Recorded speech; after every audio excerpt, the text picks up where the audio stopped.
환자 팔찌를 붙이는 기계가 딱 하고 울린 순간이었습니다. 하얀 스티커에 제 이름과 생년월일이 찍혀 나왔고 간호사는 그것을 제 왼쪽 손목에 감았습니다. 그때 진료실 안쪽 프린터가 낮게 떨리더니 종이 한 장을 밀어냈습니다.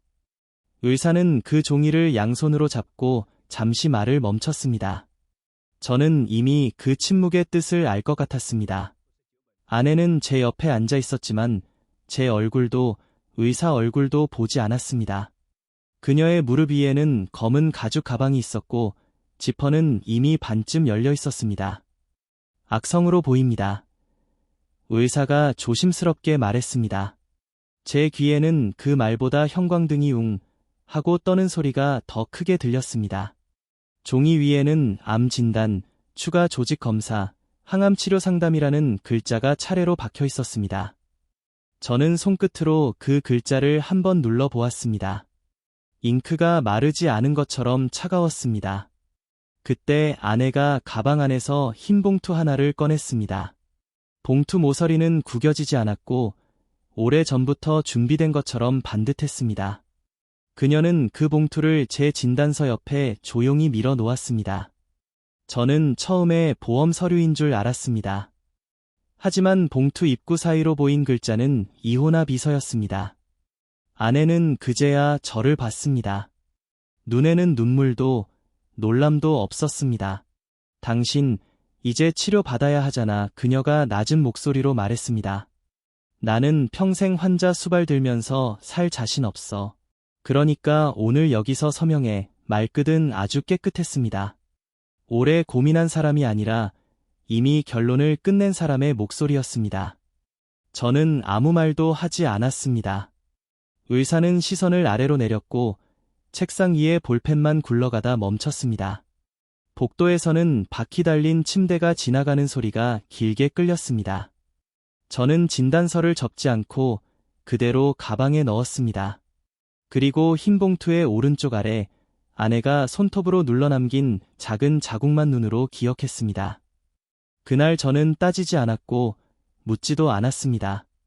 다만 암이라는 글자 옆에 놓인 이혼 서류를 보며 한 가지를 생각했습니다. 이 봉투가 정말 오늘 처음 그녀의 가방에 들어간 걸까?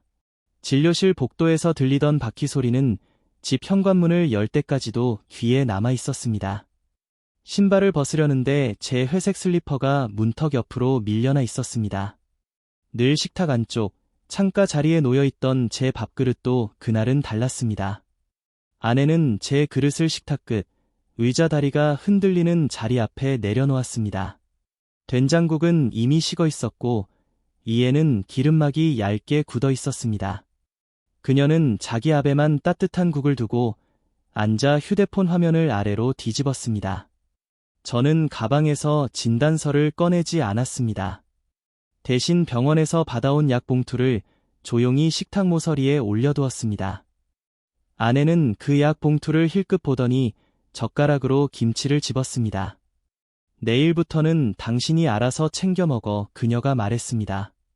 나는 이제 병원 밥, 약 시간, 그런 것까지 신경 쓰면서 살 생각 없어. 말은 낮았지만 밥상 위의 찬 그릇보다 더 차가웠습니다.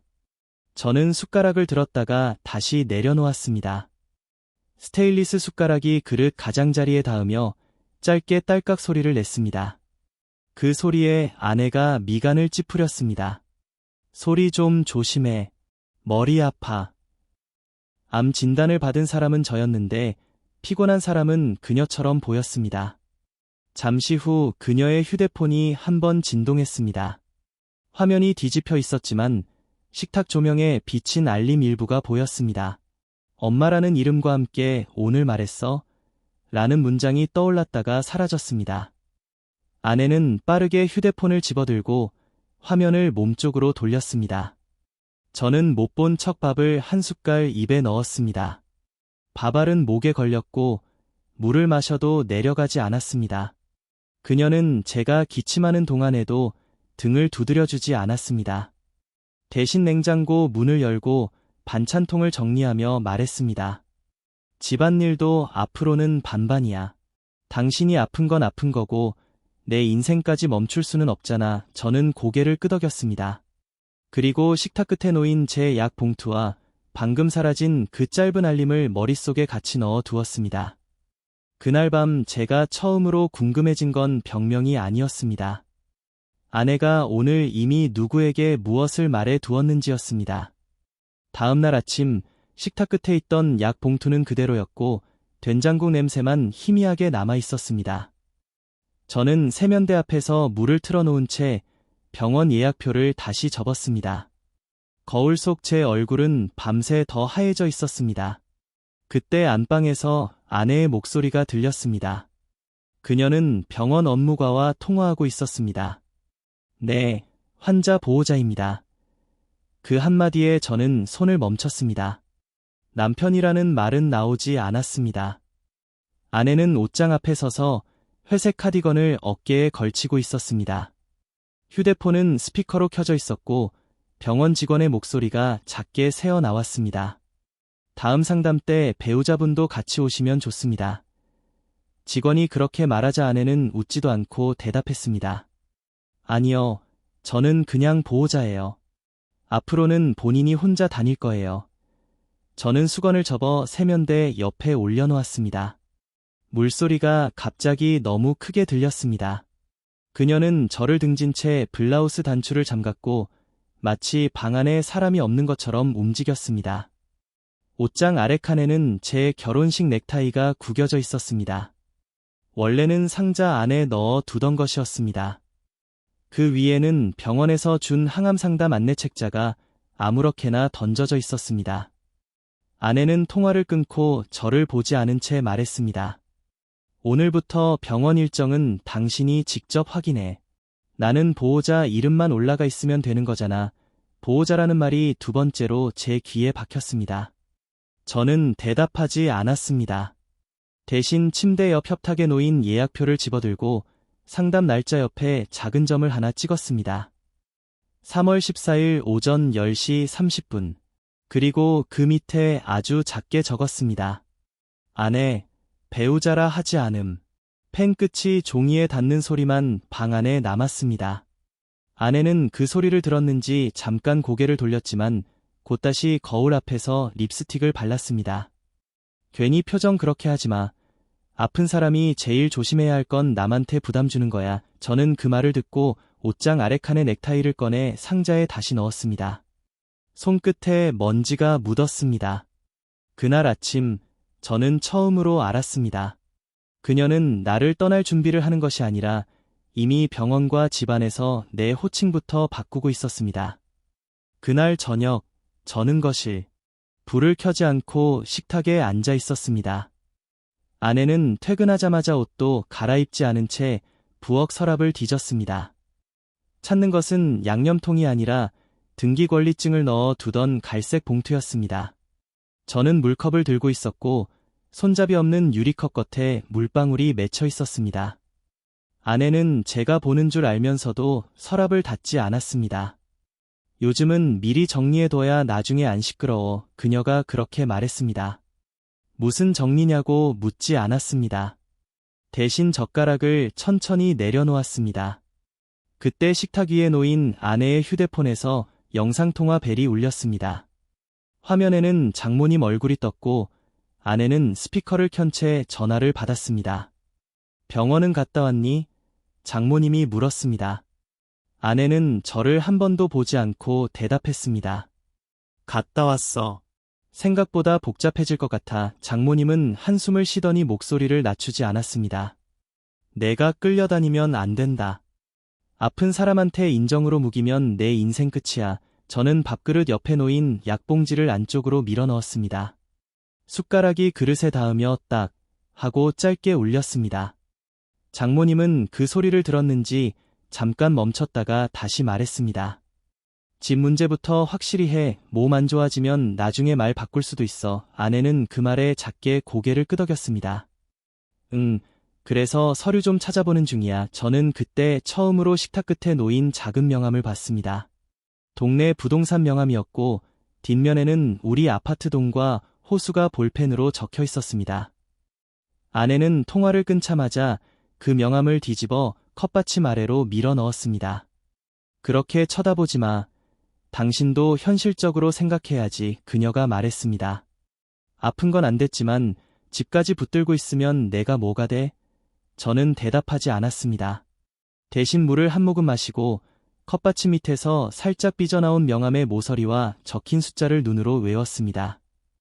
그날 밤 제가 처음 의심한 것은 그녀가 집을 팔 생각을 한다는 사실이 아니었습니다. 이미 누군가에게 우리 집 가격을 물어본 뒤라는 사실이었습니다. 다음 날 새벽, 저는 병원 예약금을 보내려고 식탁에 앉았습니다. 부동산 명함은 밤사이 사라졌지만 컵받침 밑에 눌린 네모난 자국은 그대로 남아 있었습니다. 저는 휴대폰 은행 앱을 열고 공동계좌를 눌렀습니다. 잔액이 먼저 눈에 들어왔습니다. 숫자가 제 기억보다 훨씬 가벼웠습니다. 처음에는 병원비를 제가 잘못 계산한 줄 알았습니다. 하지만 거래 내역을 아래로 내리는 순간 손가락이 멈췄습니다. 매주 금요일 오전 10시쯤 700만 원, 850만 원, 600만 원씩 빠져나간 기록이 반복되어 있었습니다. 입금처 이름은 모두 달랐지만 메모칸에는 똑같이 생활비 정리라고 적혀 있었습니다. 생활비라기에는 금액이 컸고 날짜는 너무 일정했습니다. 저는 숨을 고르고 지난달 병원 검사 날짜와 나란히 맞춰보았습니다. 첫 출금은 제가 조직검사를 예약한 날보다 이틀 빨랐습니다. 두 번째 출금은 아내가 장모님과 통화하며 집 문제를 말하던 그 주였습니다. 세 번째 출금은 이혼 서류 날짜보다도 앞서 있었습니다. 그때 안방문이 열렸습니다. 아내가 물을 마시러 나오다가 제 휴대폰 화면을 봤습니다. 아침부터 돈 계산해. 그녀가 냉장고 문을 열며 말했습니다. 당신은 이제 벌지도 못하면서 숫자만 붙잡고 있네. 저는 화면을 끄지 않았습니다. 다만 발길을 조금 낮추고 손바닥으로 가장자리를 가렸습니다. 냉장고 문이 닫히는 소리가 부엌 안에서 크게 울렸습니다. 3초, 아니 4초쯤 아무 말도 없었습니다. 아내는 제 뒤를 지나가며 덧붙였습니다. 그 돈, 나중에 병원비로 다 없어질 텐데 뭐가 그렇게 아까워. 저는 그제야 예약금 이체 버튼을 누르지 않고 뒤로 나왔습니다. 대신 거래 내역을 날짜별로 캡처했습니다. 그리고 식탁 서랍에서 작은 수첩을 꺼내 금요일마다 빨간 점을 찍었습니다. 마지막 줄에는 총액을 적었습니다. 4,200만 원, 숫자를 쓰는 동안 손은 떨리지 않았습니다. 이상한 건 돈이 사라졌다는 사실보다 그 돈이 제 병명을 알기 전부터 움직였다는 사실이었습니다. 저는 그날부터 병원비보다 먼저 확인해야 할 것이 생겼습니다. 이 돈이 어디로 갔고 누가 금요일 오전 10시를 정해 두었는지였습니다. 금요일 오전 10시라는 숫자가 수첩에 3번 찍힌 뒤부터 저는 집안의 물건을 다른 눈으로 보기 시작했습니다. 아내가 출근하고 문이 닫히자마자 저는 세탁실로 갔습니다. 빨래통에는 그녀가 전날 입었던 베이지색 코트가 반쯤 접힌 채 들어있었습니다. 주머니를 뒤지는 일은 오래전부터 제 몫이었습니다. 영수증이나 립밤을 빼지 않으면 세탁기가 고장난다고 아내가 늘 제게 시키던 일이었습니다. 오른쪽 주머니에서는 주차권이 나왔고 왼쪽 안주머니에서는 작게 접힌 종이 2장이 나왔습니다. 하나는 보험 상담 확인서였고 다른 하나는 사망보험금 수익자 변경 안내문이었습니다. 종이 위에는 빨간 형광펜으로 수익자, 진단 후 지급 제한, 이임장 필요 서류라는 문장이 그어져 있었습니다. 날짜를 본 순간 저는 세탁기 문을 잡은 손에 힘이 들어갔습니다. 상담일은 제가 조직검사를 받기 나흘 전이었습니다. 제가 아직 병명을 모르던 날, 아내는 이미 보험금 지급 조건을 묻고 있었습니다. 그때 현관 쪽에서 엘리베이터 도착음이 딩 하고 울렸습니다. 저는 움직이지 않았습니다. 3초쯤 뒤 다른 집문 열리는 소리가 들렸고 복도는 다시 조용해졌습니다. 저는 그제야 숨을 내쉬었습니다. 종이를 펼친 채 사진을 찍고 주차권 뒷면의 시간도 같이 찍었습니다. 보험사 건물 지하주차장, 오후 2시 18분. 그 시간은 아내가 제게 문자로 병원에 있다고 했던 시간이었습니다. 저는 서재로 들어가 노트북을 켰습니다. 바탕화면에 새 폴더를 만들고 이름을 금요일이라고 적었습니다. 그 안에 은행 캡처, 부동산 명함 메모, 보험 상담 확인서 사진을 날짜별로 넣었습니다.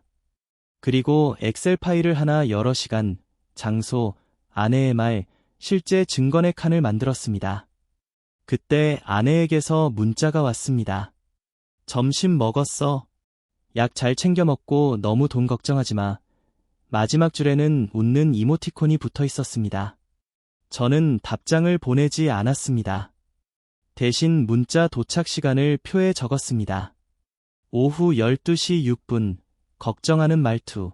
그 아래에 보험 상담 날짜를 다시 적었습니다. 종이들이 나란히 놓이자 아내의 말들은 위로처럼 보이지 않았습니다. 그것들은 제가 모르는 동안 이미 짜인 순서표처럼 보였습니다. 이제 제가 확인해야 할 것은 하나였습니다. 보험 상담을 혼자 갔는지 아니면 누군가가 그 자리에 함께 있었는지였습니다. 그날 오후 아내는 평소보다 일찍 들어왔습니다. 현관문이 열리기도 전에 낯선 향수 냄새가 먼저 들어왔습니다. 달콤한 꽃 냄새가 아니라 병원 로비에서 맡을 법한 차갑고 비싼 향이었습니다. 그녀는 코트를 소파 등받이에 걸쳐두고 곧장 욕실로 들어갔습니다. 물소리가 세게 쏟아졌고 저는 거실에 서서 코트 밑단만 바라보았습니다. 주머니를 뒤질 생각은 원래 없었습니다. 그런데 코트 안쪽에서 종이 한 장이 바닥으로 미끄러졌습니다. 저는 허리를 숙여 그것을 집어들었습니다. 보험사 주차권이 아니라 병원 맞은편 호텔 지하주차장 영수증이었습니다. 입차 시간은 오후 1시 52분, 출차 시간은 오후 4시 31분이었습니다. 아내가 제게 약 잘 챙겨 먹으라고 문자를 보낸 바로 그 시간대였습니다. 영수증 아래에는 차량 번호 4자리가 찍혀 있었고 우리 차 번호가 아니었습니다. 저는 식탁 위에 있던 수첩을 펼쳤습니다. 오후 12시 6분, 걱정하는 문자. 오후 1시 52분, 호텔 주차장 입차. 오후 4시 31분, 출차. 세 줄을 나란히 적자 문장 하나가 숫자 사이에서 굳어졌습니다. 걱정은 알리바이였을지도 모른다는 생각이었습니다. 욕실 문이 열리고 아내가 머리를 수건으로 감싼 채 나왔습니다. 그녀는 제가 손에 든 종이를 보자 잠깐 멈췄습니다. 그거 그냥 회의 때문에 들른 거야. 그녀가 먼저 말했습니다. 제가 묻기도 전이었습니다. 당신은 몸도 안 좋은데 쓸데없는 상상까지 하면 더 병나. 저는 고개를 끄덕였습니다. 그리고 영수증을 2번 접어 약 봉투가 들어있던 서랍 안쪽에 넣었습니다. 그때 욕실 환풍기 소리만 낮게 남아 있었습니다. 아내는 휴대폰을 충전기에 꽂으며 화면을 아래로 뒤집었습니다. 저는 못 본 척 물을 한 잔 따라 마셨습니다. 차가운 물이 목을 지나가는데도 속은 조금도 식지 않았습니다. 이제 확인해야 할 것은 그 호텔이 아니었습니다. 그 차를 몰고 온 사람이 누구인지였습니다. 호텔 주차권에 찍힌 차량 번호 4자리는 그날 밤 늦게까지 제 머릿속에서 지워지지 않았습니다. 다음 날 아침, 저는 아파트 관리 앱을 열었습니다. 방문 차량 등록 내역을 확인하는 메뉴는 평소에 한 번도 눌러본 적이 없었습니다. 그런데 검색창에 그 4자리를 넣자 지난 2달 동안 같은 번호가 4번이나 뜨는 것을 봤습니다. 모두 금요일이었고 시간은 오전 10시 전후였습니다. 등록자는 제 아내 이름이었습니다. 저는 휴대폰 화면을 끄지 않은 채 관리사무소로 내려갔습니다. 1층 로비에는 택배 상자가 쌓여 있었고 경비원은 커피 믹스를 적고 있었습니다. 제가 방문 차량 기록을 물어보자 그는 잠깐 눈치를 보았습니다. 사모님이 말씀하셨는데요. 그가 조심스럽게 말했습니다. 남편분은 요즘 병원 다니셔서 신경 쓰게 하지 말라고 하셨습니다. 그 말이 이상하게 들렸습니다. 이 집의 남편인 저에게 제 집에 들어온 차를 알리지 말라고 했다는 뜻이었습니다. 저는 웃지도 않고 고개만 끄덕였습니다. 경비원은 난처한 얼굴로 방문 차량 출력지를 한 장 뽑아 주었습니다. 프린터가 지익 하고 종이를 밀어내는 소리가 유난히 길게 들렸습니다. 종이에는 차량 번호, 입차 시간, 출차 시간, 등록자 이름이 차례로 찍혀 있었습니다. 저는 그 종이를 접지 않고 파일 사이에 끼웠습니다. 그때 관리실 모니터 한쪽에 엘리베이터 CCTV 화면이 작게 떠 있었습니다. 경비원이 다른 전화를 받는 사이 저는 화면 속날짜를 어제 오후로 돌리는 것을 보았습니다. 제 아내가 엘리베이터 안에 서 있었습니다. 옆에는 검은 코트를 입은 남자가 있었고 얼굴은 모자 그림자에 반쯤 가려져 있었습니다. 하지만 엘리베이터 거울에 비친 그의 목걸이는 보였습니다. 파란색 병원 출입증 줄이었습니다. 아내는 12층 버튼을 누르기 전 왼손 약지를 만졌습니다. 그리고 반지를 빼서 코트 주머니에 넣었습니다. 저는 그 장면에서 눈을 떼지 못했습니다. 경비원의 컵이 책상에 닿으며 탁 소리를 냈고 저는 그제야 시선을 돌렸습니다. 요즘은 보호자분들이 많이 예민하시죠. 그가 아무 뜻 없이 말했습니다. 보호자. 아내가 병원에서 쓰던 그 단어가 또 나왔습니다. 저는 방문 기록지에 날짜 4개를 수첩에 옮겨 적었습니다. 그리고 마지막 줄에 병원 출입증 줄, 엘리베이터, 반지라고 적었습니다. 이제 문제는 그 남자가 누구냐가 아니었습니다. 이 아파트에서 그리고 병원에서 누가 이미 그를 알고 있었는지였습니다. 방문 차량 기록지를 가방 안쪽에 넣은 다음 날 저는 피검사를 받으러 병원에 갔습니다. 접수 기계에 주민번호 앞자리를 누르자 작은 알림창 하나가 떴습니다. 보호자 연락처가 변경되었습니다. 확인하시겠습니까? 저는 잠시 손가락을 멈췄습니다. 원래 보호자 연락처는 아내 번호였습니다. 확인 버튼을 누르자 프린터가 짧게 끊기며 종이를 뱉어냈습니다. 종이에는 변경 신청일, 신청자 이름, 새 연락처 뒤 4자리가 적혀 있었습니다. 신청자는 제 아내였고 새 연락처 끝자리는 어제 방문 차량 번호와 같았습니다. 저는 그 종이를 접지 않고 진료 파일 안에 넣었습니다. 그때 원무과 직원이 제 이름을 불렀습니다. 보호자분도 같이 오셨나요? 저는 아니라고 대답했습니다. 직원은 모니터를 보더니 조금 당황한 얼굴로 말했습니다. 배우자분께서 앞으로 연락은 박준호 팀장님 쪽으로 먼저 달라고 메모를 남기셨네요. 박준호. 처음 듣는 이름이었지만 병원 출입증 줄이 머릿속에서 먼저 떠올랐습니다. 저는 표정을 바꾸지 않고 확인만 해주세요 라고 말했습니다.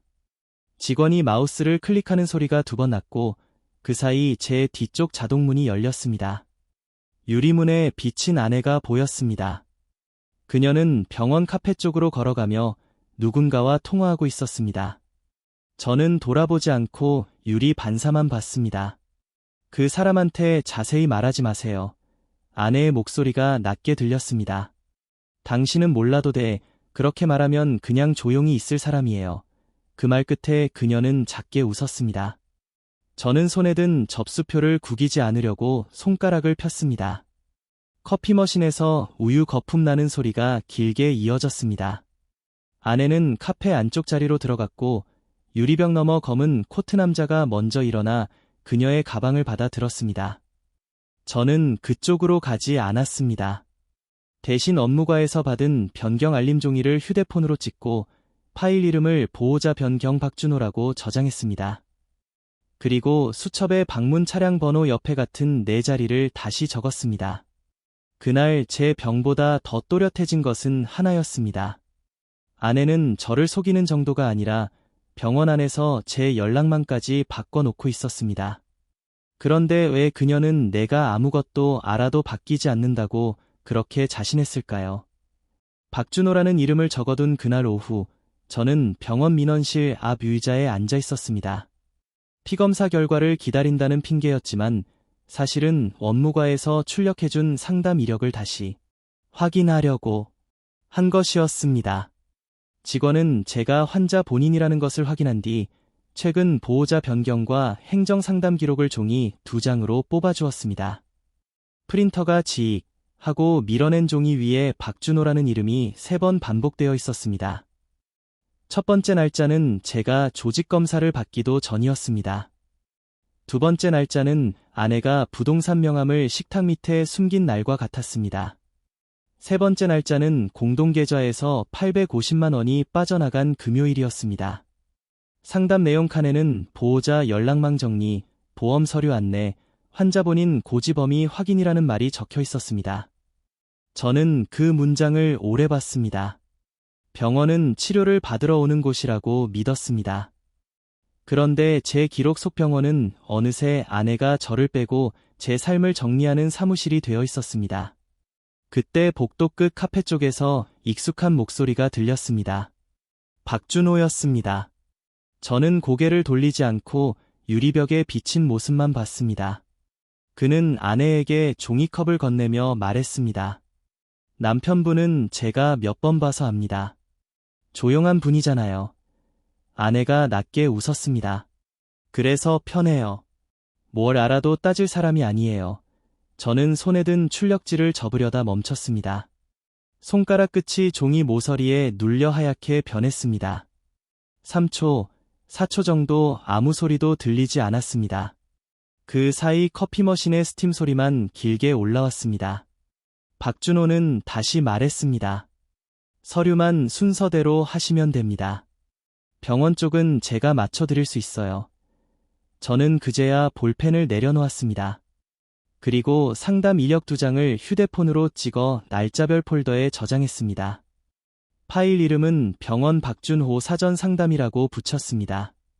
이제 분명해졌습니다. 그는 우연히 아내 옆에 있는 남자가 아니었습니다. 그는 제가 누구인지 알고도 제 병과 제 집, 제 연락망 사이를 오가고 있던 사람이었습니다. 다음에 이 일이 터진다면 그것은 우리 집 식탁이 아니라 병원 안 사람들이 지나다니는 복도에서 시작될 것 같았습니다. 그 주 토요일, 아내는 장모님 생신 저녁이라며 저를 한정식 집으로 데려갔습니다. 예약된 방은 안쪽이 아니라 복도와 가까운 작은 방이었습니다. 제가 들어가자 처남은 제게 먼저 안부를 묻지 않고 차 키를 어디에 댔냐고 물었습니다. 장인어른은 이미 상석에 앉아 있었고 제 자리는 문 바로 옆에 남겨져 있었습니다.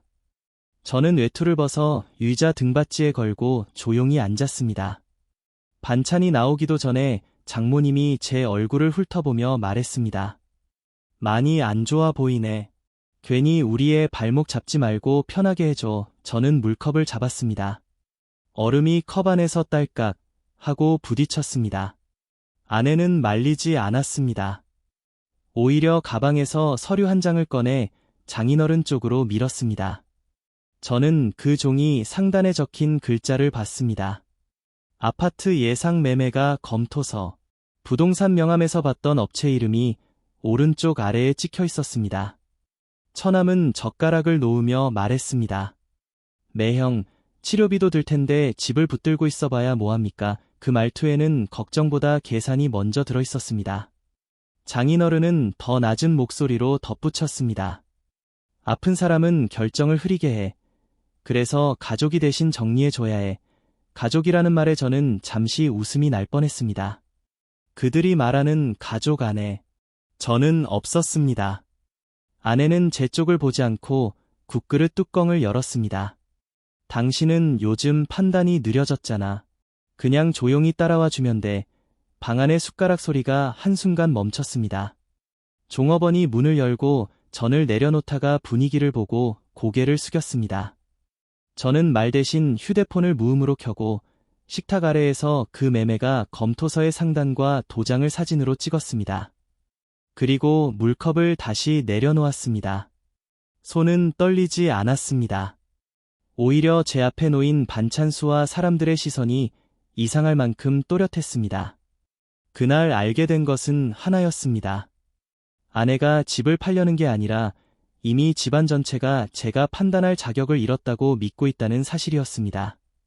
그런데 그 믿음을 누가 이렇게 자신 있게 만들어준 걸까요?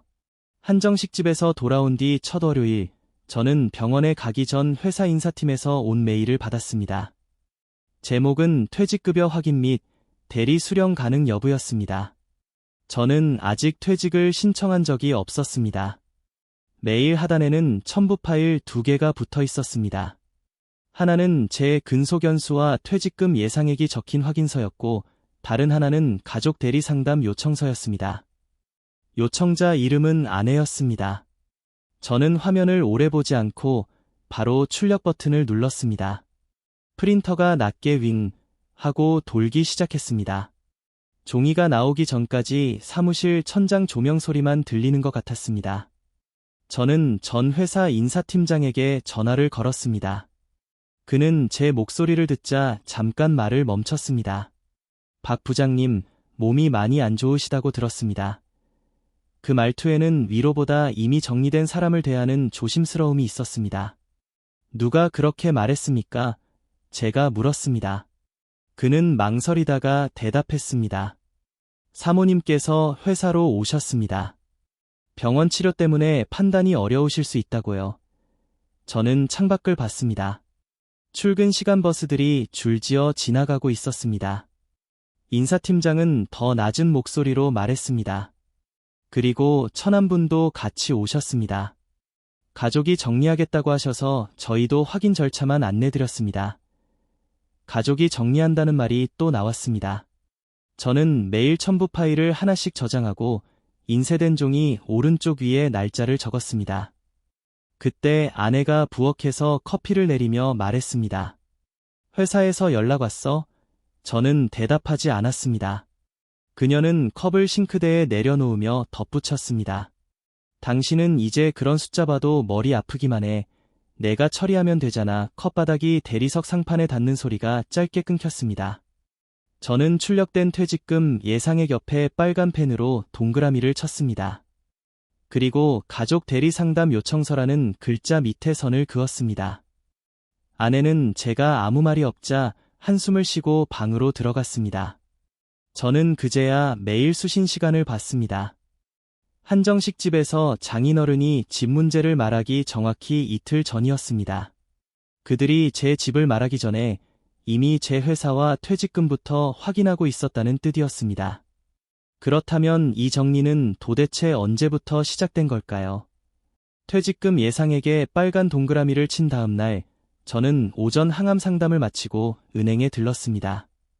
창구 앞 번호표 기계에서 종이가 뽑히는 소리가 유난히 건조했습니다. 제 차례가 되자 오래 알고 지내던 김 과장이 저를 보더니 잠깐 표정을 굳혔습니다. 그는 평소처럼 큰 소리로 인사하지 않고 저를 안쪽 상담실로 안내했습니다. 상담실에는 따뜻한 보리차 한 잔이 놓였고 창밖으로 점심시간 직장인들이 빠르게 지나가고 있었습니다. 저는 아주 평범하게 물었습니다. 혹시 최근에 제명의 계좌로 문의 들어온 게 있었습니까? 김 과장은 모니터를 보다가 마우스를 멈췄습니다. 딸깍 하는 클릭 소리 뒤로 방 안이 잠깐 비었습니다. 사모님이 지난주에 오셨습니다. 그가 낮은 목소리로 말했습니다. 치료비 때문에 정기예금을 정리해야 할 수 있다고요. 저는 고개만 끄덕였습니다. 그가 서랍에서 꺼낸 것은 상담 기록지 사본이었습니다. 그 안에는 제 정기예금 계좌번호와 예상해지 금액, 그리고 대리해지 시 필요 서류 목록이 적혀 있었습니다.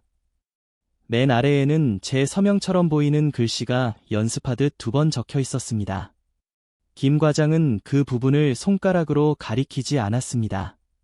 대신 종이를 제 쪽으로 천천히 밀었습니다. 박 부장님, 혹시 이 서명 직접 하신 적 있으십니까? 저는 종이를 들여다보았습니다. 마지막 획이 짧았습니다. 제 서명은 항상 끝이 길게 빠지는데 그 글씨는 급하게 멈춘 사람처럼 꺾여 있었습니다. 그때 제 휴대폰이 진동했습니다. 아내에게서 온 문자였습니다. 은행 갔어. 괜히 힘 빼지 말고 필요한 건 나한테 맡겨. 이어서 하나가 더 왔습니다. 당신은 이제 이런 절차 잘 못 따라가잖아. 저는 답장하지 않았습니다. 대신 상담 기록지의 날짜와 시간을 휴대폰으로 찍고 김 과장에게 사본을 요청했습니다. 그는 말없이 복사기를 켰고 기계가 종이를 삼키는 소리가 길게 이어졌습니다. 저는 보리차를 한 모금도 마시지 않았습니다. 김 과장은 복사본을 봉투에 넣어주며 조심스럽게 말했습니다. 사모님 혼자 오신 건 아니었습니다. 저는 그제야 처음으로 눈을 들었습니다. 검은 코트 입은 남자분이 같이 계셨습니다. 병원 직원증을 목에 걸고 있었습니다.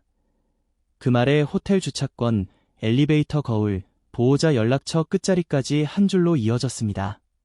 은행 직원까지 그 장면을 봤다면 왜 지금까지 아무도 제게 말하지 않았던 걸까요? 김 과장이 건넨 봉투를 가방 안쪽에 넣고 저는 그 길로 병원으로 갔습니다. 다음 항암 일정 확인 때문이라고 스스로에게 말했지만 사실은 목에 병원 직원증을 건 남자를 다시 확인하고 싶었습니다. 병원 1층 카페 앞에는 점심시간이라 보호자들과 직원들이 섞여 앉아 있었습니다. 저는 가장자리 빈자리에 앉아 따뜻한 물을 주문했습니다. 손목에 환자 팔찌는 긴 소매 안으로 숨겼습니다. 잠시 뒤 아내가 나타났습니다. 그녀는 제 쪽을 보지 못했고 창가 자리에서 박준호와 마주 앉았습니다. 박준호는 병원 직원증을 뒤집어 놓고 있었지만 파란 목줄은 테이블 위에 그대로 보였습니다. 저는 고개를 숙인 채 종이컵 뚜껑만 만졌습니다. 두 사람 사이에는 커피 2잔과 노란색 서류철 하나가 놓여 있었습니다. 아내가 낮은 목소리로 말했습니다. 그 사람은 절차 설명해도 잘 몰라요. 병원 말은 선생님이 정리해서 저한테만 주시면 돼요. 박준호는 웃으며 대답했습니다. 환자분이 조용한 편이라 다행입니다. 가족분이 중심 잡으시면 됩니다. 가족분이라는 말이 제 귀에 차갑게 걸렸습니다. 그때 카페 직원이 영수증을 가져다주며 두 사람 앞에 내려놓았습니다. 아내는 자기 카드가 아니라 제 명의 가족 카드를 꺼냈습니다. 병원 커피값 몇천 원이 문제가 아니었습니다. 그녀는 제 돈으로 제 병원에서 제 정보를 빼고 앉아 있었습니다. 저는 종이컵을 내려놓았습니다. 뚜껑이 테이블에 닿으며 툭 하고 작은 소리가 났습니다. 그 소리에 아내가 잠깐 고개를 돌렸지만 저는 이미 휴대폰 화면을 진료 예약표로 바꿔놓은 뒤였습니다. 저는 카페 영수증이 버려진 쓰레기통 옆에 떨어진 카드 전표를 보았습니다. 두 사람이 나간 뒤 저는 그 전표를 집어들지 않고 사진만 찍었습니다. 결제 시간은 은행 상담 기록이 찍힌 날과 같은 주 금요일 오후 1시 17분이었습니다. 그리고 노란 서류철 위에는 제가 병원에서 한 번도 받은 적 없는 보호자 변경 신청 안내라는 글자가 보였습니다. 저는 자리에서 일어나 복도 끝 CCTV 위치를 확인했습니다. 카메라 렌즈가 카페 창가 자리를 정확히 향하고 있었습니다. 엘리베이터가 도착하는 소리가 딩 하고 울렸고 저는 그제야 천천히 뒤돌아섰습니다. 이제 문제는 아내가 누구를 만났느냐가 아니었습니다. 그 노란 서류철 안에 들어간 제 병원 기록을 누가 꺼내 주었느냐였습니다. 카페 창가 자리를 비추던 CCTV 위치를 확인한 뒤 저는 바로 원무과 기록 창구로 가지 않았습니다. 먼저 병원 2층 복도 끝에 있는 의무기록 사본 발급실 앞 의자에 앉았습니다. 번호표 기계에서 뽑힌 종이에는 37번이 찍혀 있었습니다. 제 차례가 되자 직원은 신분증을 확인하고 모니터를 보다가 잠깐 멈췄습니다. 최근에 이미 사본 발급 요청이 한 번 들어왔네요. 그 말에 저는 손을 무릎 위에 올려놓았습니다. 누가 요청했습니까? 저는 아주 평범한 목소리로 물었습니다. 직원은 화면을 다시 확인하더니 조심스럽게 대답했습니다. 배우자분 명의로 보호자 확인 서류가 접수됐고 전달 담당자는 박준호 팀장으로 되어 있습니다. 저는 아무 말도 하지 않았습니다. 복도 끝 자동문이 열렸다. 닫히는 소리가 3번 이어졌습니다. 직원은 사본 발급 이력지를 한 장 출력해 주었습니다. 그 종이에는 제 병명, 치료 일정, 예상 입원 기간, 그리고 장기 치료 가능성이라는 항목이 굵게 표시되어 있었습니다. 더 이상 놀라운 것은 병명이 아니었습니다. 그 이력지 맨 아래 참고란에 아파트 처분 상담용이라는 메모가 적혀 있었기 때문입니다. 저는 그 글자를 오래 보지 않고 휴대폰으로 찍었습니다. 그리고 종이를 반으로 접어 안주머니에 넣었습니다. 그때 뒤쪽 복도에서 아내 목소리가 들렸습니다. 그 사람한테 보여줄 필요 없어요. 보면 또 붙잡고 안 놓으려고 할 거예요. 저는 고개를 돌리지 않았습니다. 박준호의 목소리도 낮게 따라붙었습니다. 어차피 환자분 상태면 재산 관리가 어렵다는 쪽으로 설명하면 됩니다. 아내가 짧게 웃었습니다. 그러니까요. 아픈 사람이 집까지 욕심내면 보기 안 좋잖아요. 그 말이 지나간 자리에서 4초쯤 아무 소리도 들리지 않았습니다. 저는 접어넣은 종이 끝을 손가락으로 한 번 눌렀습니다. 그 순간 모든 것이 같은 방향을 가리켰습니다. 병원 기록은 위로가 아니라 집을 팔기 위한 근거가 되었고, 보호자라는 이름은 돌봄이 아니라 제 서명을 우회하는 문이 되었습니다. 저는 자리에서 일어나지 않고 발급실 벽에 붙은 CCTV 안내문을 확인했습니다. 그리고 수첩맨 아래에 적었습니다. 의무기록 사본, 아파트 처분 상담용, 박준호. 이제부터는 더 이상 혼자. 확인할 단계가 아니었습니다. 제가 가장 먼저 만나야 할 사람은 아내도 박준호도 아니었습니다. 그날 오후, 저는 병원 정문을 나와 곧장 지하철을 타지 않았습니다. 병원 맞은편 법무법인 간판이 있는 건물로 들어갔습니다. 엘리베이터 안에는 점심시간이 지난 커피 냄새와 복사기 잉크 냄새가 섞여 있었습니다. 7층에서 내리자 접수 직원이 제 이름을 확인하고 작은 상담실로 안내했습니다. 저는 가방에서 지금까지 모은 종이들을 꺼냈습니다. 암 진단서, 이혼합의서, 공동계좌 캡처, 부동산 매매가 검토서 사진, 퇴직금 대리 상담 메일, 은행 상담 기록지, 의무기록 사본 발급 이력까지 순서대로 놓았습니다. 변호사는 한 장씩 넘기다가 의무기록 이력지에서 손을 멈췄습니다. 아파트 처분 상담용이라는 메모는 가볍지 않습니다. 그는 그렇게 말하고 볼펜 뚜껑을 닫았습니다. 저는 대답 대신 수첩을 펼쳤습니다. 금요일마다 찍어둔 빨간 점들이 줄처럼 이어져 있었습니다. 변호사는 공동계좌 출금과 보험 상담 날짜를 맞춰 보더니 낮은 목소리로 말했습니다. 이건 단순한 이혼 준비가 아니라 재산 관리 권한을 우회하려 한 정황으로 볼 수 있습니다. 방 안에 잠깐 정적이 내려앉았습니다. 창밖 도로에서 오토바이 지나가는 소리만 얇게 끌렸습니다. 저는 그제야 아내가 했던 말을 떠올렸습니다. 당신은 이제 이런 절차 잘 못 따라가잖아. 그 문장을 변호사 앞에서 입 밖으로 내지는 않았습니다. 대신 수첩 여백에 그대로 적었습니다. 변호사는 3가지를 먼저 하자고 했습니다.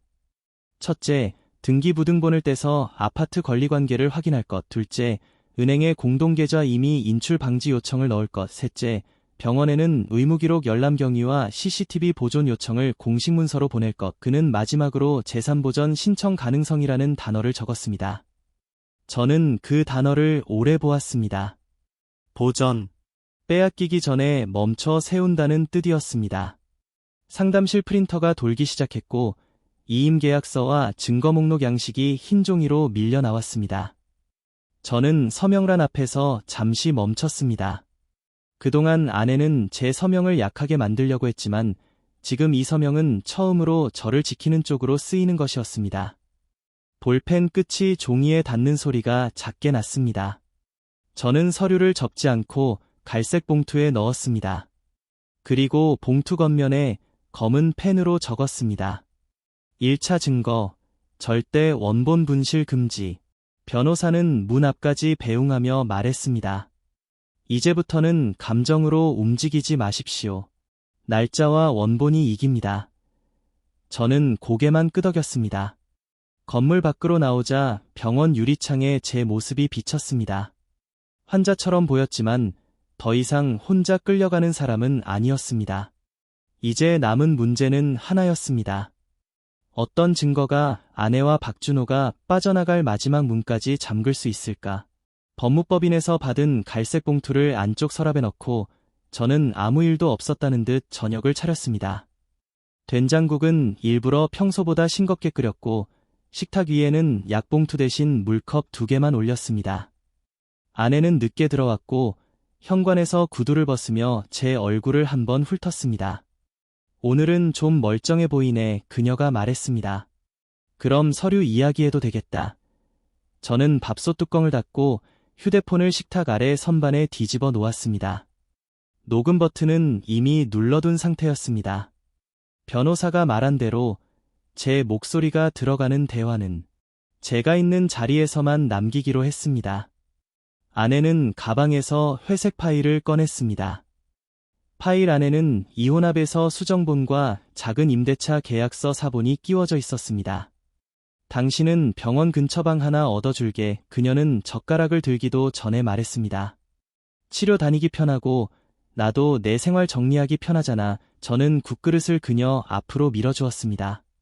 그녀는 그릇을 받지 않고 손끝으로 다시 제 쪽으로 밀었습니다. 이제 이런 척하지 마. 남편 노릇은 건강할 때 하는 거야. 방 안에 전기밥솥 김 빠지는 소리가 길게 새어 나왔습니다. 저는 그 소리가 끝날 때까지 아무 말도 하지 않았습니다. 아내는 제 침묵을 동의로 들었는지 계약서 사본을 펼쳐 보였습니다. 보증금 3천만 원, 월세 85만 원, 병원 뒤편 오피스텔 607호.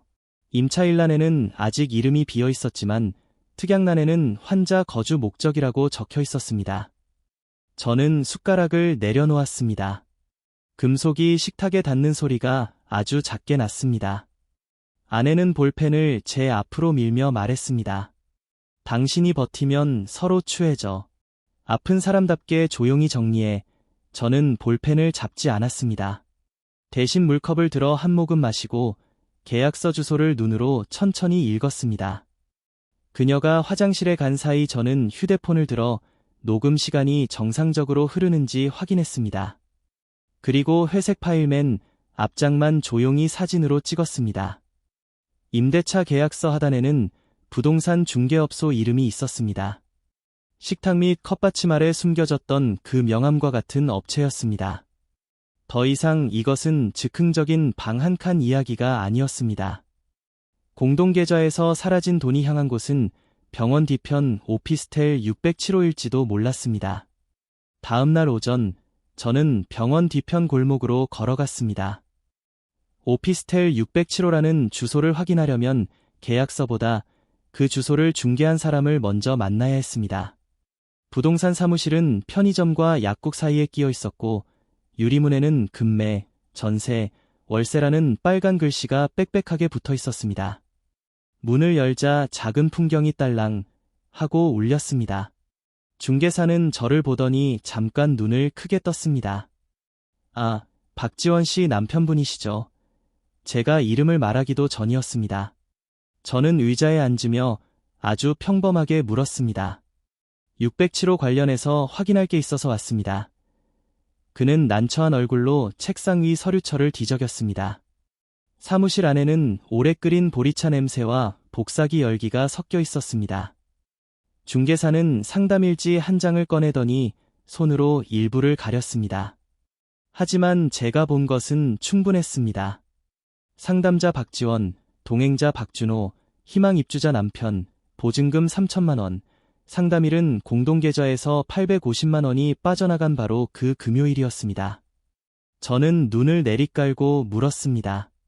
제가 직접 온 적이 있었습니까? 중개사는 잠깐 말을 멈췄습니다. 벽시계 초침이 2번, 3번 움직이는 소리가 들렸습니다. 아니요. 사모님께서 남편분이 몸이 많이 안 좋으셔서 움직이기 힘들다고 하셨습니다. 그는 조심스럽게 말을 이었습니다. 그리고 박 팀장님이 병원 쪽 분이라 절차를 잘 안다고 하셔서요. 박 팀장님이라는 호칭이 너무 자연스러웠습니다. 저는 상담일지 오른쪽 아래에 찍힌 계약금, 입금 확인 도장을 봤습니다. 금액은 500만 원이었고 입금자명은 아내 이름이었습니다. 중개사는 제 표정을 살피며 낮게 말했습니다. 사모님이 그러셨어요. 남편분은 병 때문에 판단이 느려져서 나중에 설명해도 잘 모르실 거라고. 그 말이 식탁에서 들었던 말과 똑같은 모양으로 제 앞에 놓였습니다. 저는 화내지 않았습니다. 대신 휴대폰을 꺼내 상담일지의 날짜와 입금 확인 도장이 보이는 부분만 사진으로 찍어도 되는지 물었습니다. 그는 망설이다가 사본은 드릴 수 없다며 확인용 메모는 가능하다고 했습니다. 저는 수첩에 금요일 607호 계약금 500만 원 동행 박준호라고 적었습니다. 볼펜 끝이 종이에 닿는 소리가 사무실 안에서 유난히 선명했습니다. 나가려는 제게 중개사가 작게 덧붙였습니다. 사실 저는 부부가 합의하신 줄 알았습니다. 저는 그 말에 고개만 숙였습니다. 유리문을 밀고 나오자 다시 풍경이 딸랑 울렸습니다. 이제 제게 남은 질문은 하나였습니다. 이 중개사는 단순히 속은 사람인지 아니면 아내와 박준호가 만든 이야기를 얼마나 알고 있었는지였습니다. 부동산 사무실을 나온 그날 저녁, 저는 갈색 봉투를 서재 책장 뒤쪽에 밀어 넣었습니다.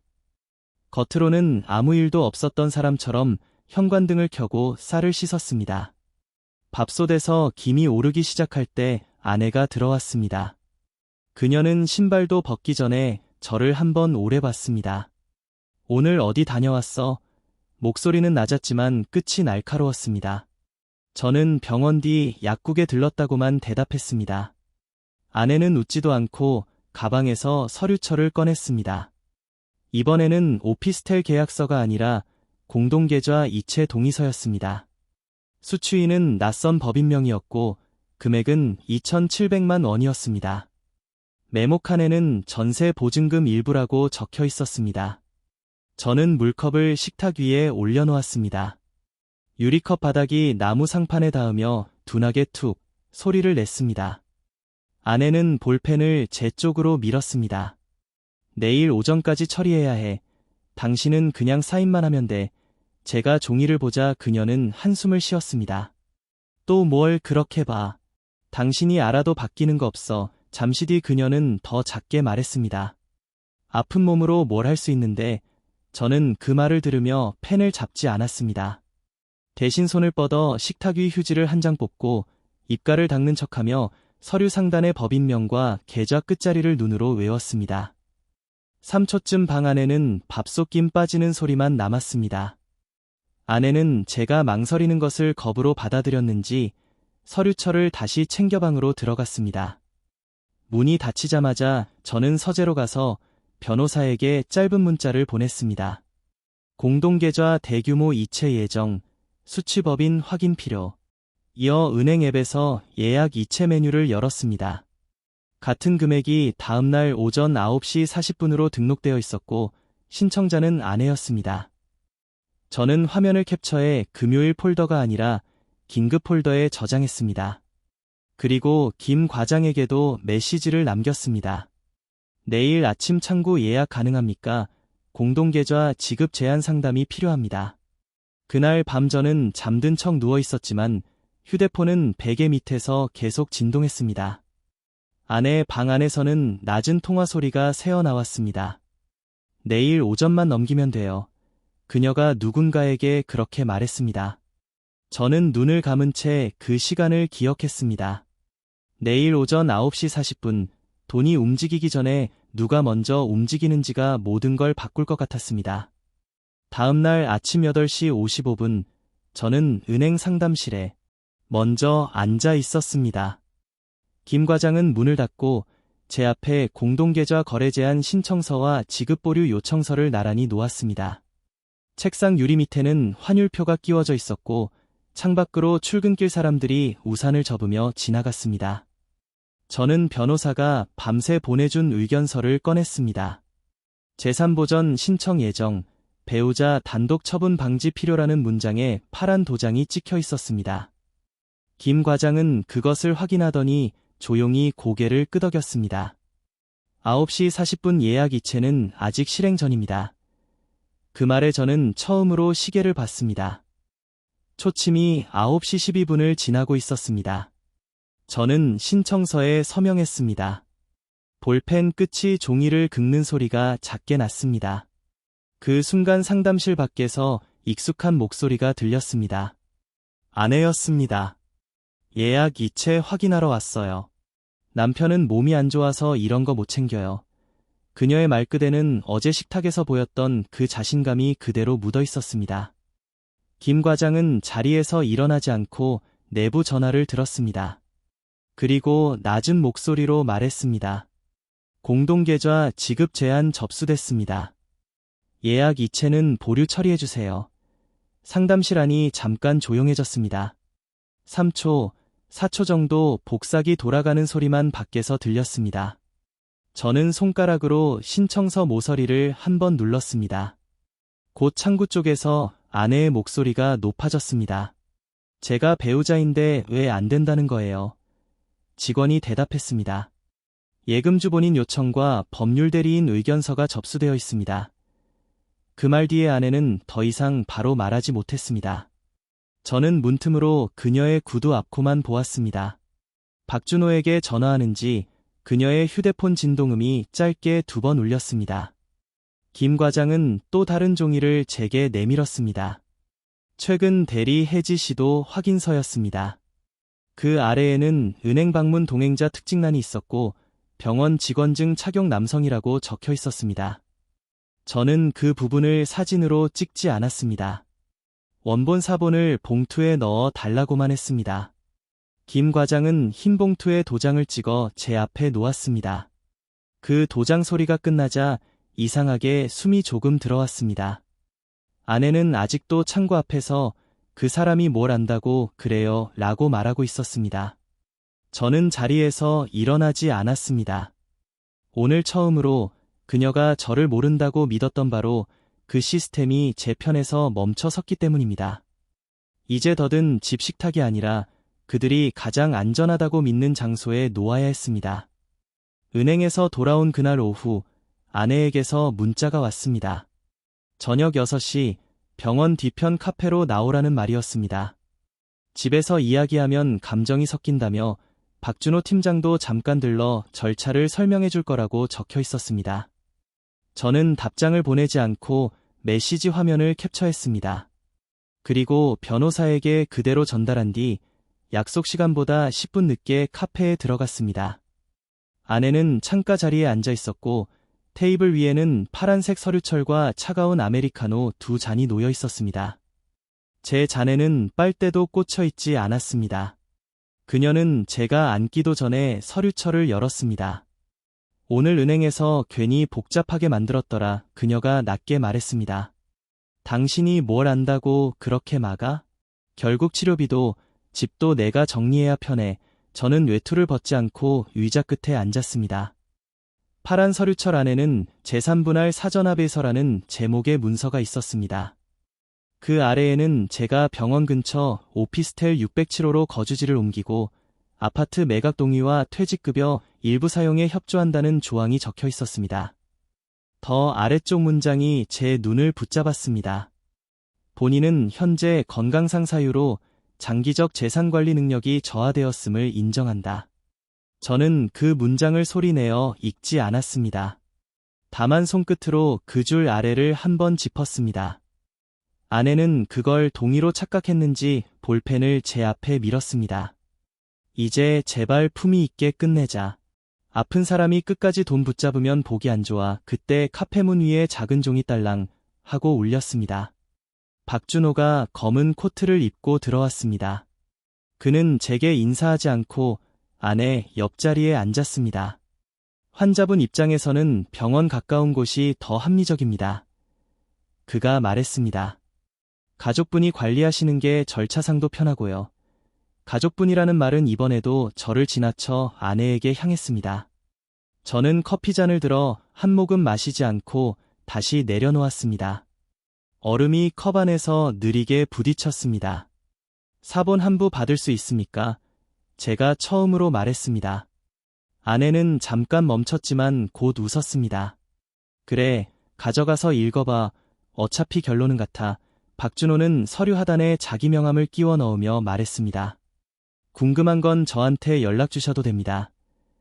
저는 합의서에 서명하지 않았습니다. 대신 아내가 건넨 사본 첫 장 오른쪽 아래에 수령이라고만 적고 날짜를 썼습니다. 그리고 볼펜을 내려놓았습니다. 그 순간 아내는 제가 한 걸음 물러난 줄 알았을 겁니다. 하지만 그들이 방금 제 손에 쥐어준 것은 합의서가 아니었습니다. 저를 판단 능력이 떨어진 사람으로 만들려 했다는 가장 선명한 자필 증거였습니다. 카페 유리창 밖으로 병원 불빛이 켜지고 있었습니다. 저는 파란 서류철 사본을 가방에 넣으며 생각했습니다. 그들은 방금 스스로 어떤 문 안으로 들어온 걸까? 카페에서 받은 파란 서류철 사본은 그날 밤 서재 책상 위에 펼쳐져 있었습니다. 저는 서명란을 보지 않고 첨부 목록맨 아래에 작게 적힌 문장을 먼저 봤습니다. 아파트 매각동의 예정, 등기부등본 추후 제출. 그들은 아직 등기부등본을 제대로 보지 않은 것 같았습니다. 다음 날 오전, 저는 구청 무인민원 발급기 앞에 섰습니다. 화면에는 부동산 등기 사항 증명서라는 버튼이 파란색으로 떠 있었습니다. 손가락으로 주소를 입력하는 동안 뒤쪽 번호표 기계에서 종이가 뽑히는 소리가 났습니다. 발급 수수료 1,000원을 넣자 기계가 낮게 진동하며 종이를 밀어냈습니다. 저는 그 자리에서 바로 펼치지 않았습니다. 민원실 구석긴 의자에 앉아 숨을 한번 고르고 첫 장의 소유자란을 확인했습니다. 제 이름이 있었습니다. 그리고 취득 원인에는 매매라고 적혀 있었지만 두 번째 장 근저당 말소 기록 아래에는 어머니가 남긴 상속재산 처분 대금 입금 내역이 별첨으로 남아 있었습니다. 저는 가방에서 오래된 갈색 파일을 꺼냈습니다. 어머니가 돌아가신 뒤 정리해둔 상속세 신고서와 통장 거래 내역이 그 안에 있었습니다. 아파트 계약금 1억 8천만 원이 제 어머니 계좌에서 제 계좌로 들어온 날, 저는 날짜를 다시 확인했습니다. 결혼식보다 3년 전이었습니다. 중도금 일부와 첫 등기 비용도 같은 계좌에서 나갔습니다.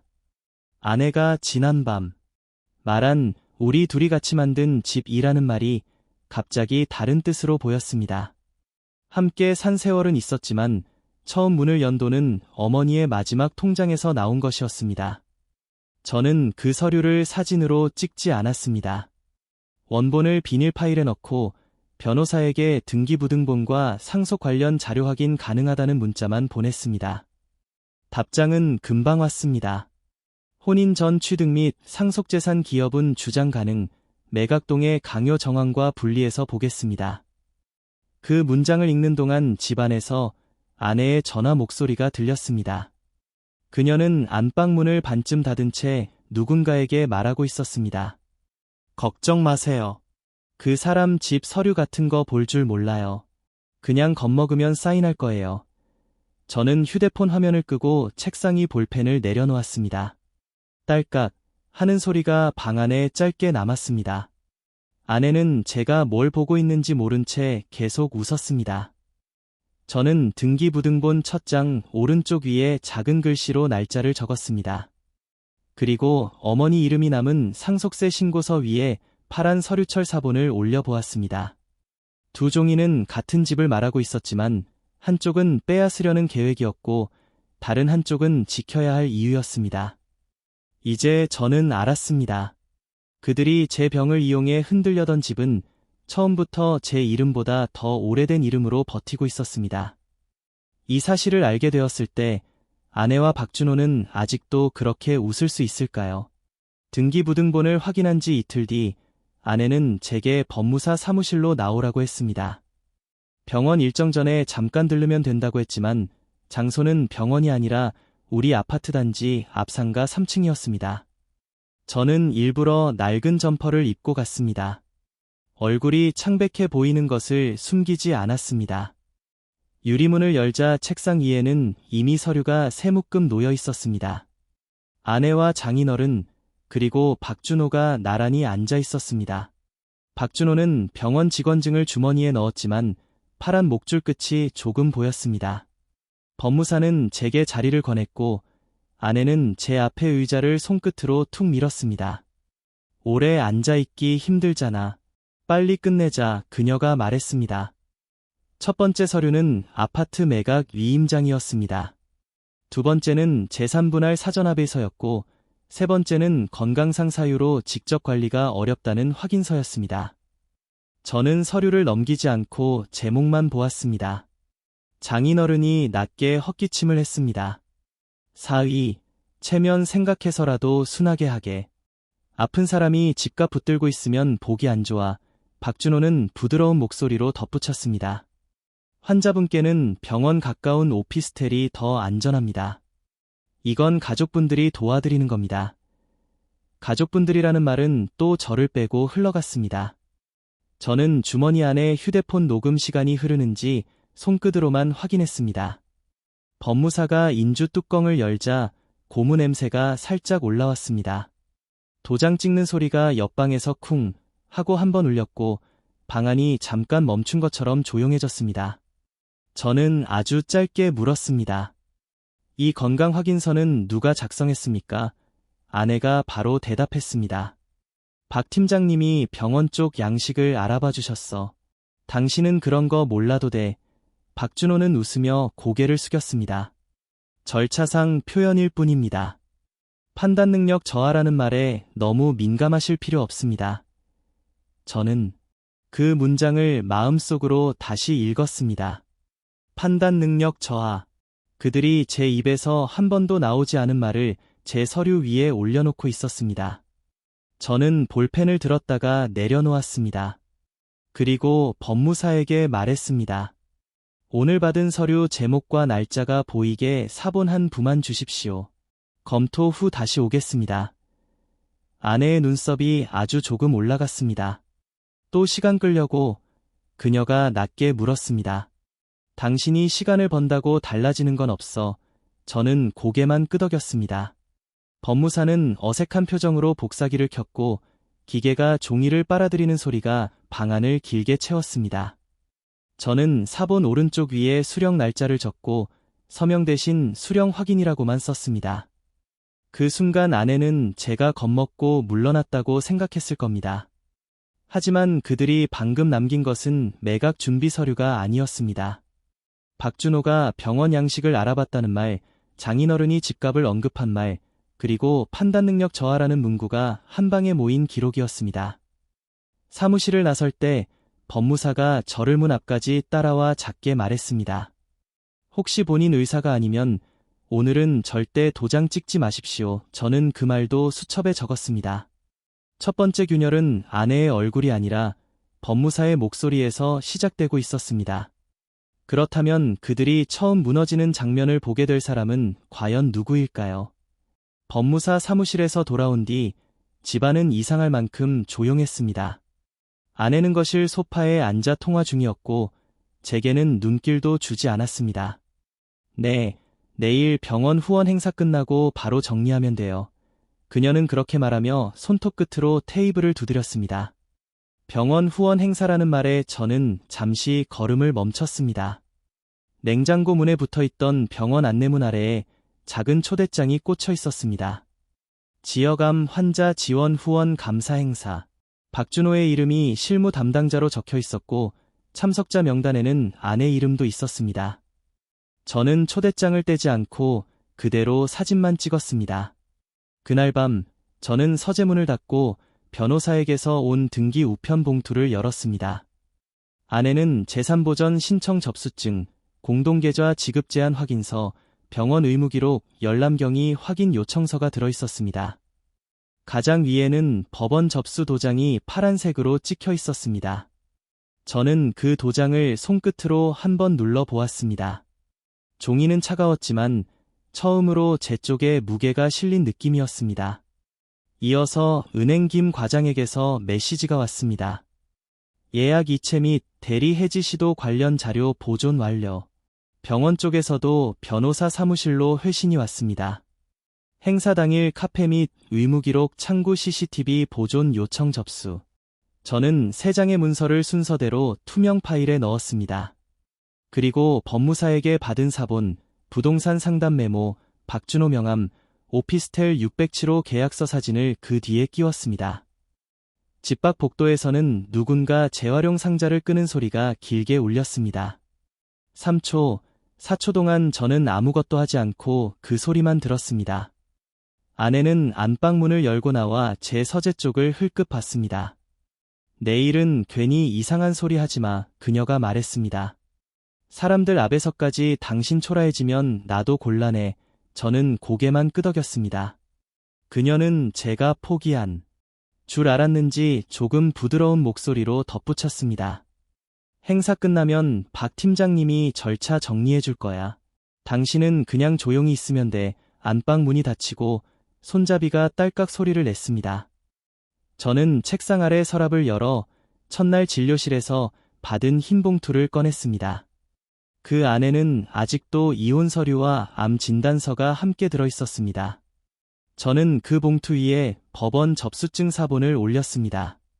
그리고 검은 펜으로 작게 적었습니다. 내일 병원 행사장. 아내와 박준호는 제가 그 자리에 사인하러 오는 줄 알고 있을 것입니다. 하지만 그들이 제가 지고 들어온다고 믿은 날, 저는 흰 봉투 하나와 법원 도장이 찍힌 서류들을 함께 들고 갈 생각이었습니다.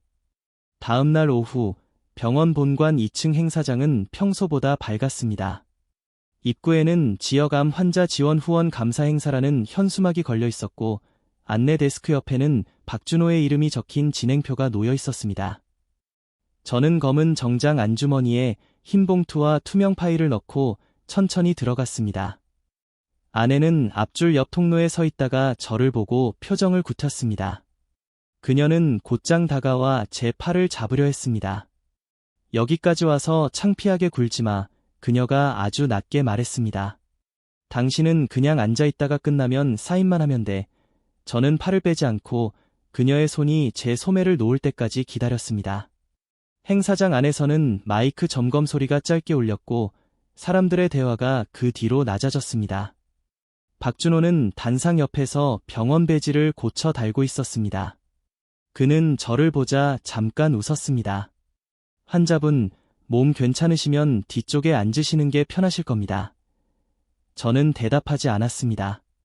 대신 안내 데스크 위에 있던 빈 서명 확인대 앞으로 걸어갔습니다. 아내가 따라오며 다시 속삭였습니다.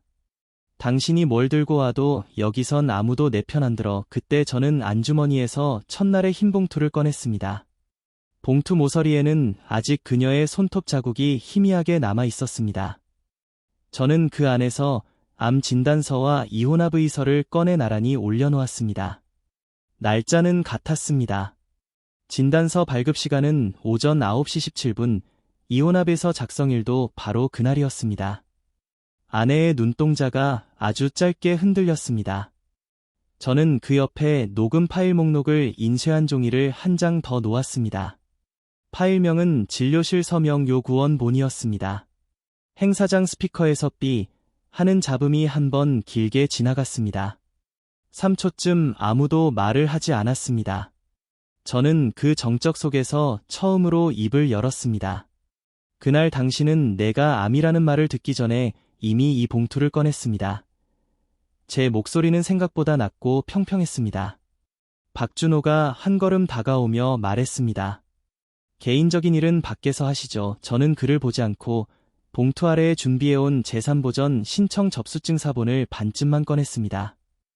파란 법원 접수 도장이 행사장 조명 아래 드러났습니다.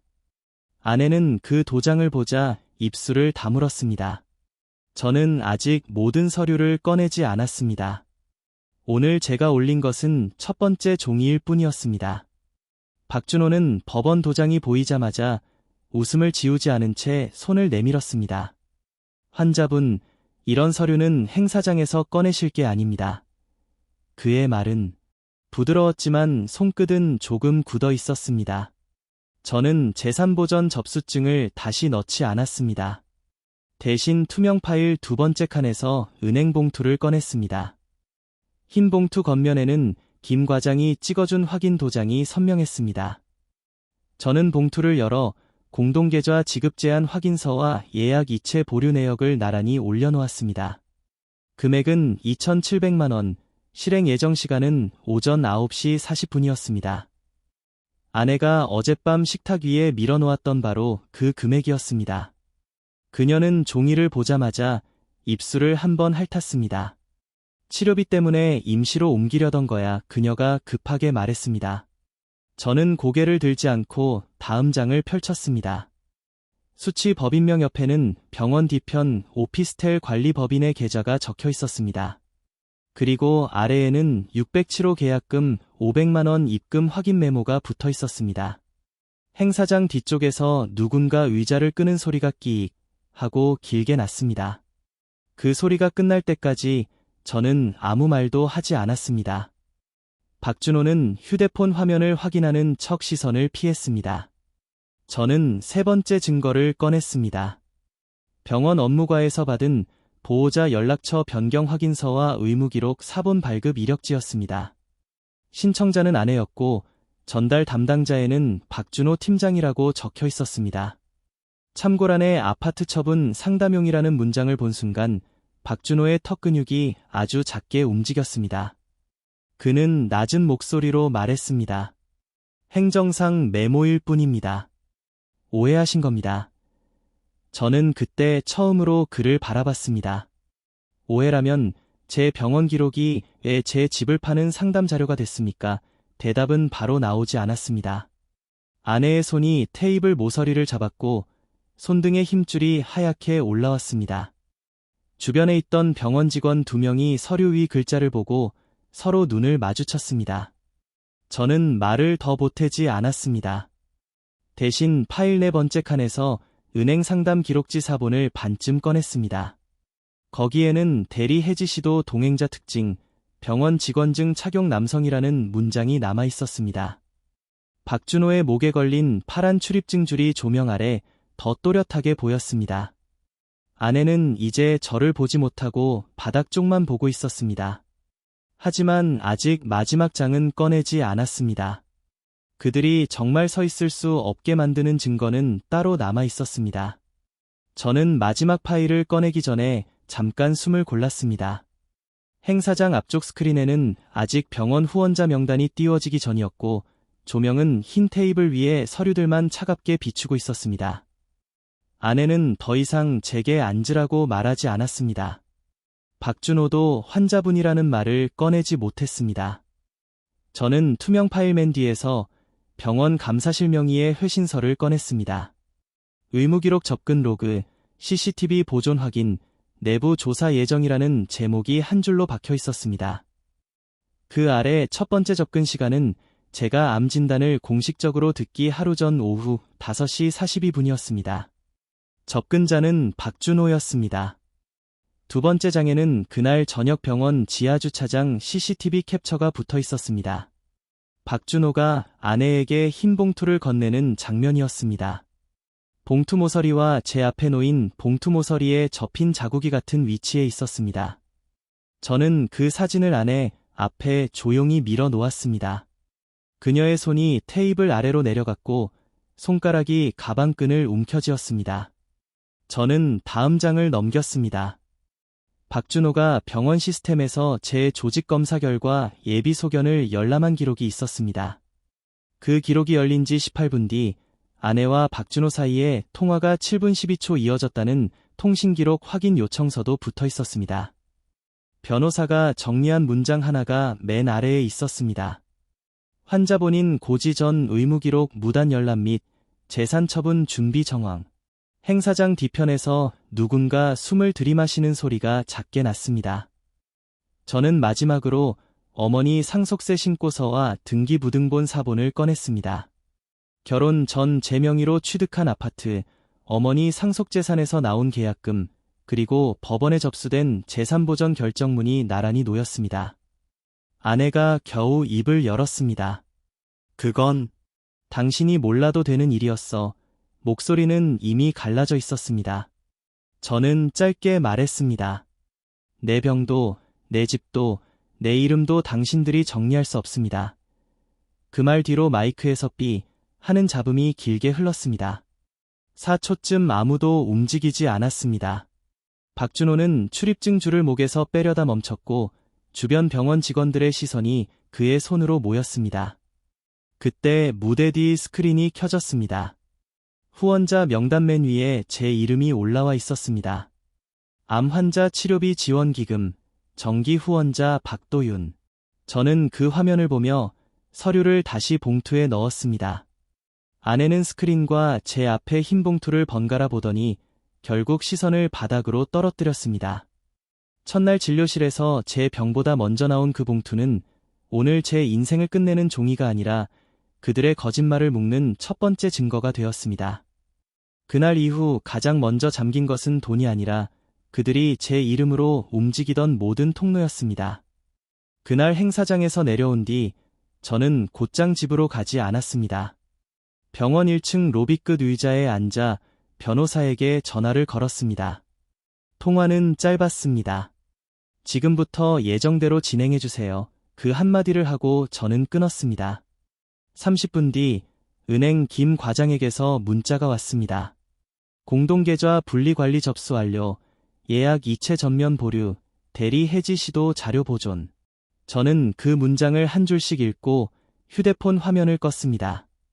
병원 감사실에서도 곧 연락이 왔습니다.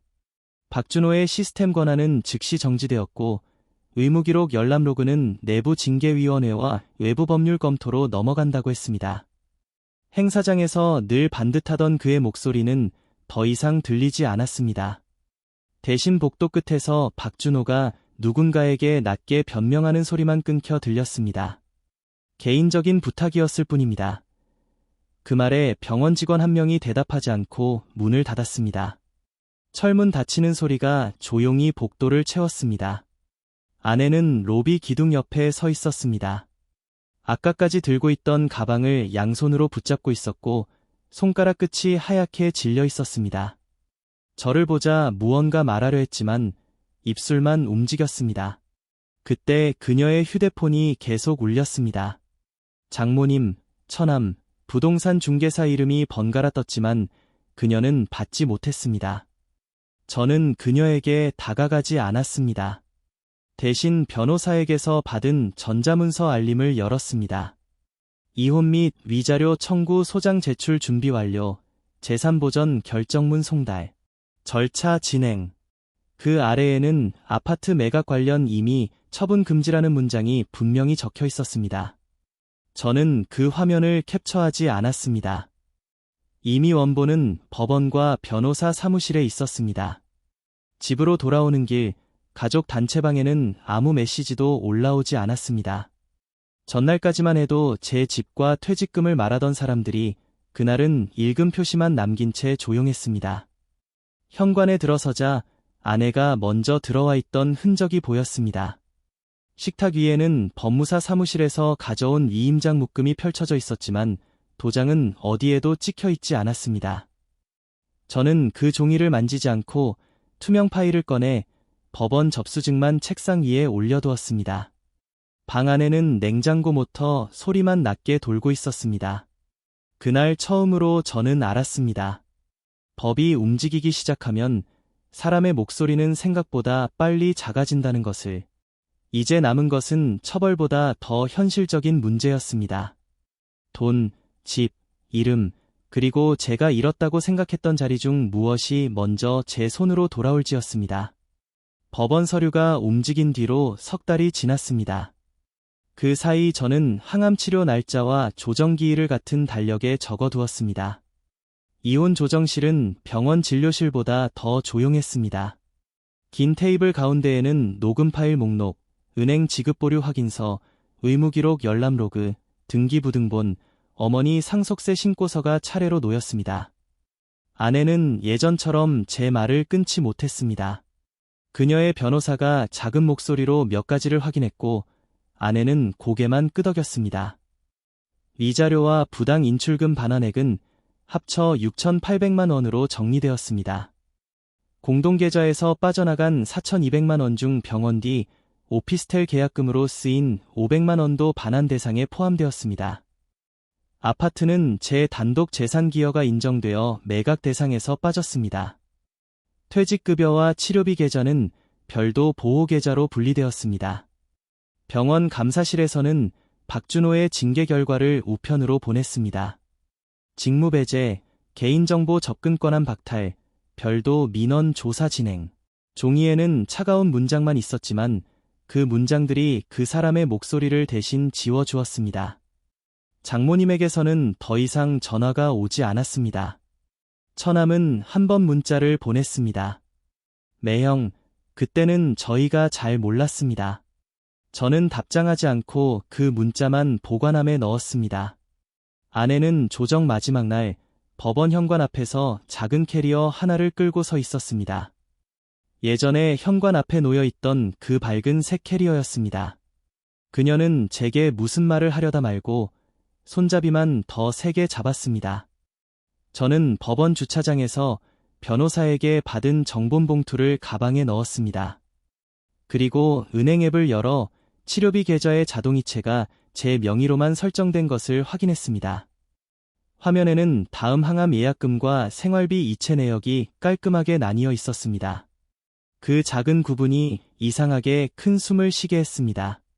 집으로 돌아와 현관문을 열자 식탁 위에는 더 이상 위임장도 부동산 명함도 없었습니다.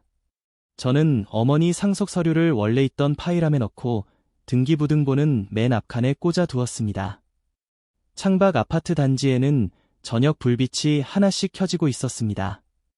그날 저는 처음으로 누군가의 눈치를 보지 않고 다음날 아침 먹을 죽을 냉장고에서 꺼내 놓았습니다. 이제 남은 것은 승리의 말이 아니었습니다. 더 이상 연기하지 않아도 되는 첫 아침을 맞는 일이었습니다. 다음날 아침 알람이 울리기 전에 눈이 떠졌습니다. 창밖은 아직 푸른 빛이 남아 있었고 주방식의 초침만 일정하게 움직이고 있었습니다. 저는 침대에서 바로 일어나지 않고 손목에 병원 팔찌가 사라진 자리를 한번 만졌습니다. 흉터처럼 옅은 자국만 남아 있었습니다. 거실로 나오자 식탁은 비어 있었습니다. 예전처럼 뒤집힌 휴대폰도 사인하라며 밀려온 서류도 차갑게 식은 말들도 없었습니다. 저는 먼저 현관으로 갔습니다. 도어록 덮개를 열고 비밀번호를 바꿨습니다. 숫자 4개를 누르는 소리가 아침 공기 속에서 또렷하게 울렸습니다. 마지막 확인음이 삐 하고 짧게 끝났을 때 이상하게 가슴이 크게 흔들리지 않았습니다. 저는 서재로 들어가 흰 봉투를 꺼냈습니다. 암 진단서와 이혼 서류, 재산보전 결정문, 은행 확인서, 등기부등본 사본이 순서대로 들어있었습니다. 한때 저를 밀어내던 종이들이 이제는 제가 어디까지 버텼는지 알려주는 기록이 되어 있었습니다. 저는 그 봉투를 새 파일함 맨 아래 칸에 넣고 라벨을 붙였습니다. 종료된 일. 그 글자를 쓰고 나니 손끝이 조금 멈췄습니다. 주방에서는 보리차가 천천히 끓기 시작했습니다. 물 끓는 소리가 낮게 올라왔고 저는 창문을 조금 열었습니다. 찬 공기가 들어오자 커튼이 조용히 흔들렸습니다. 휴대폰 연락처에서 아내의 이름을 찾았습니다. 한참 바라보다가 삭제를 눌렀습니다. 확인하시겠습니까라는 문장이 떴고 저는 망설이지 않았습니다. 화면이 비워진 뒤에도 아무 일도 일어나지 않았습니다. 그게 오히려 좋았습니다. 병원에서 저를 환자로만 보던 사람, 집에서 저를 짐으로 보던 사람, 제 이름으로 돈과 집을 움직이려던 사람들은 모두 제 서류 밖으로 밀려났습니다. 저는 아직 치료를 받아야 했고 완전히 건강해진 것도 아니었습니다. 하지만 이제 병원 예약은 제가 정하고 계좌 비밀번호는 제가 알고 집 문은 제 손으로 열었습니다. 식탁에 앉아 따뜻한 보리차를 한 모금 마셨습니다. 창밖으로 출근하는 사람들이 하나둘 지나갔습니다. 저는 그들을 보며 아무 말도 하지 않았습니다. 오늘은 누구에게도 괜찮은 척할 필요가 없는 첫 아침이었습니다.